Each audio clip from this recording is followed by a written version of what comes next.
आप सभी चाहते हो कि हमारे परसेंटेज सभी के अच्छे बने, पास भी सभी को होना है, लेकिन पढ़ाई कोई नहीं करना चाहता।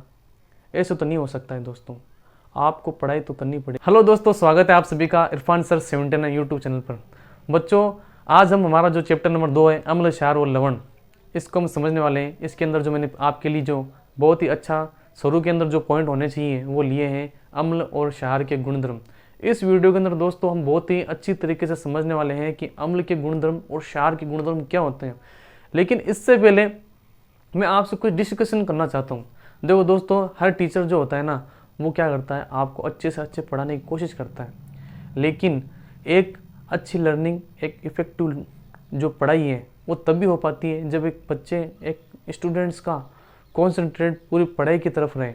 अगर आप मोबाइल फ़ोन इधर उधर जाने करने में अगर अपना टाइम वेस्ट कर रहे हो तो ये आपके लिए नुकसान हो जाएगा। क्योंकि अभी तो आपको लग रहा होगा नहीं पढ़ाई नहीं करनी है, लेकिन जैसे ही नवंबर दिसंबर आता है, जनवरी फरवरी आता है, तो बच्चों के ऊपर चारों तरफ से प्रेशर आने लग जाता है, घर वालों का, दोस्तों का, क्या अगर फेल हो गए तो क्या होगा, क्या नहीं होगा।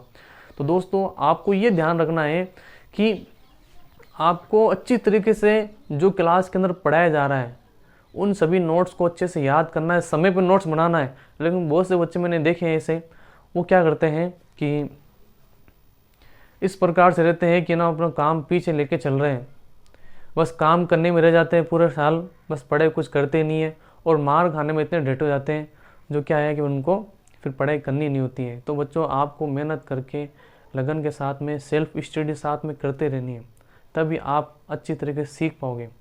अब बच्चों, आप सभी को क्या है, आप सभी चाहते हो कि हमारे परसेंटेज सभी के अच्छे बने, पास भी सभी को होना है, लेकिन पढ़ाई कोई नहीं करना चाहता। ऐसे तो नहीं हो सकता है दोस्तों, आपको पढ़ाई तो करनी पड़ेगी, सेल्फ स्टडी करनी पड़ेगी। आप कुछ दिनों के अंदर एक 7 से 8 दिन एक बार ट्राई करके देखो, सिर्फ पढ़ाई के अंदर कॉन्सेंट्रेट करके देखो, सच में आपको इसका रिजल्ट मिलेगा। आपका फिर आगे 8 से 10 दिन, 10 से 12 दिन ऐसे करके आपका पूरा माइंड जो है ना वो पढ़ाई के अंदर लग जाएगा। अगर आपको कुछ समझ में नहीं आता है तो दोस्तों के साथ में बैठ कर डिस्कशन करो, उनसे बात करो, उनसे पूछो, आपको ज़रूर समझ में आएगा। अब दोस्तों, हम हमारा चैप्टर नंबर जो 2 है उसको समझते हैं, अम्ल के गुणधर्म।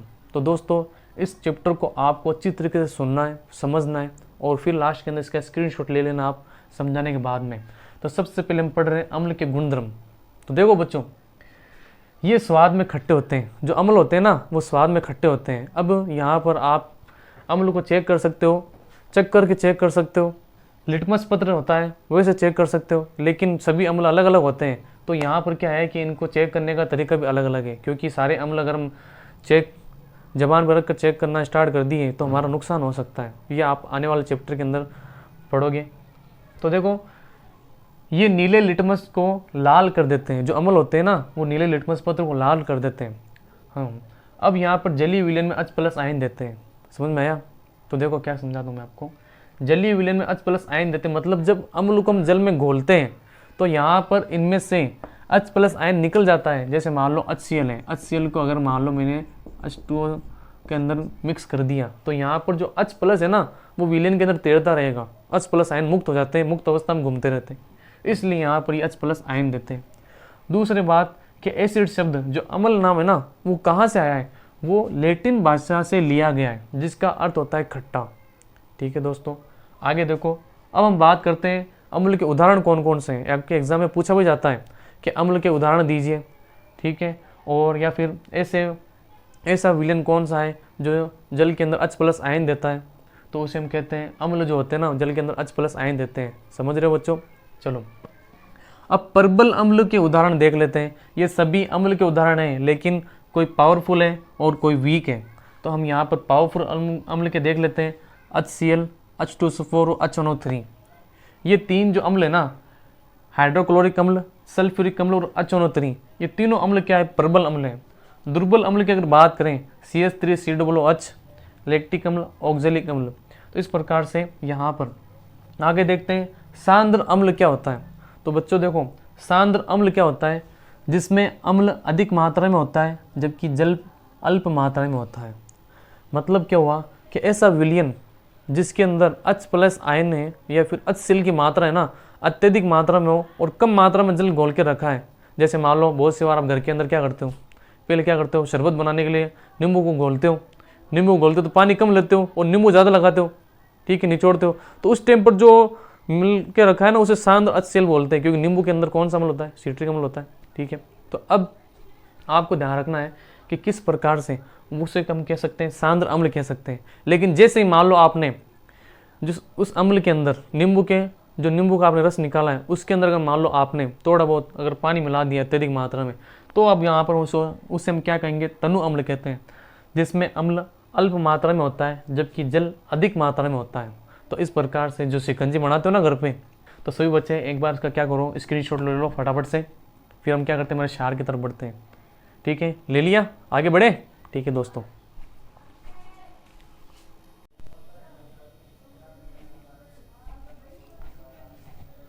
फ्रेंड्स, आपने अम्ल के गुणधर्म तो देख लिए, अब हम देख लेते हैं क्षारक के गुणधर्म क्या होते हैं। जो क्षारक होते हैं उनके गुणधर्म किस प्रकार से अम्ल से भिन्न है और किस प्रकार से आपको याद करना है, उन पॉइंट्स को मैं एक एक करके आपको समझाने वाला हूं। तो चलिए देखते हैं। तो सबसे पहला जो पॉइंट हमारे पास, ये स्वाद में कड़वे होते हैं। जो क्षारक होते हैं वो स्वाद में कड़वे होते हैं, ये लाल लिटमस को नीले में बदल देते हैं। मतलब ये हुआ कि अगर आप क्षारक के पास में अगर लाल लिटमस पत्र लेकर के जा रहे हो तो क्या होगा, जो लिटमस पत्र है नीले कलर में बदल जाएगा। अगर मान लो वो नीले कलर में नहीं बदलता है, लाल का लाल ही रहता है, तो आपको ये समझ लेना है कि यहाँ पर वो क्षारक नहीं है, कोई और पदार्थ होगा, कोई और विलयन होगा, लेकिन वो क्षारक नहीं हो सकता है, क्योंकि क्षारक का गुणधर्म आपने देख लिया, ये लाल लिटमस को नीले में बदल देता है। अगला पॉइंट देखो, ये जलीय विलयन में OH- आयन देता है। जो क्षारक होते हैं वो जलीय विलयन में क्या करते हैं, OH- आयन देते हैं। अम्ल के बारे में हमने क्या पढ़ा था, अम्ल जो होते हैं वो जलीय विलयन में H+ आयन देते हैं। क्या देते हैं, H+ आयन देते हैं। और अब देख लेते हैं इसके उदाहरण, जो उदाहरण है उसके एग्जाम्पल्स हैं वो देख लेते हैं। ये भी एग्जाम के अंदर बहुत अच्छी तरीके से एक एक नंबर के अंदर अबसद के अंदर जरूर पूछे जाते हैं, तो आपको ध्यान रखना है। आइए दोस्तों इनको भी देख लेते हैं। अब हमारे पास ये कह रहा है कि प्रबल अम्ल जो होते हैं, पहले तो बात ये ध्यान रखनी है आपको, अगर पूछ ले कि है ना जो क्षारक होते हैं, है ना, वो क्षारक के उदाहरण कौन कौन से हैं, ये चार क्षारक के उदाहरण आपको ये तो रट लेने हैं, समझ गए। जैसे सोडियम हाइड्रोक्साइड हो गया, KOH यानी पोटेशियम हाइड्रोक्साइड हो गया, और कैल्शियम हाइड्रोक्साइड हो गया, और अमोनियम हाइड्रोक्साइड हो गया, ये सभी क्षारक के उदाहरण हैं। फिर अगर मान लो अगर कहा जाए कि प्रबल क्षारक कौन सा है, दुर्बल क्षारक कौन सा है, तो हमें देखना है कि सोडियम हाइड्रोक्साइड, पोटेशियम हाइड्रोक्साइड और कैल्शियम हाइड्रोक्साइड ये तो है प्रबल क्षारक। दुर्बल क्षारक की बात करें तो यहाँ पर अमोनियम हाइड्रोक्साइड दुर्बल क्षारक है। इस प्रकार से देख लिए बच्चों। चलो अगले पॉइंट पर चलते हैं। अगला पॉइंट हमारा है क्षार। अब ध्यान रखना, क्षार और क्षारक में फर्क क्या होता है वो समझ लेते हैं। अगर मान लो, पहले चलो डेफिनेशन देख लेते हैं। जल में घुलनशील क्षारक को क्षार कहते हैं। मतलब ऐसे कोई अगर क्षार है जो जल में घुल रहा है तो उसे हम क्या कहेंगे, उसे क्षार कहेंगे, समझ गए। क्योंकि ये कहने का मतलब इसलिए है क्योंकि सभी जो क्षारक होते हैं वो जल में नहीं घुलते हैं, इसलिए यहाँ पर इसने कहा है कि जो क्षारक अगर जल में घुलनशील है तो इसको हम क्षार कहेंगे, समझ गए।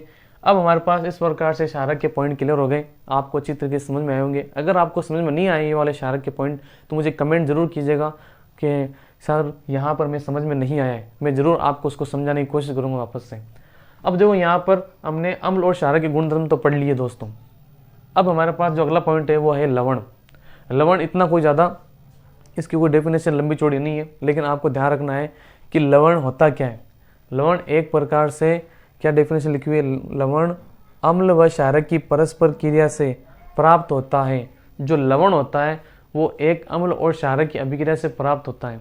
अगर मान लो अम्ल और क्षारक की अभिक्रिया कराते हैं तो हमें लवण प्राप्त होता है। लवण के बारे में जानकारी हम और आगे लेंगे कि लवण होते क्या है। इसके एग्जाम्पल देख लो, जैसे NaCl है, KCl है, वो आपको याद रखने हैं, समझ गए दोस्तों।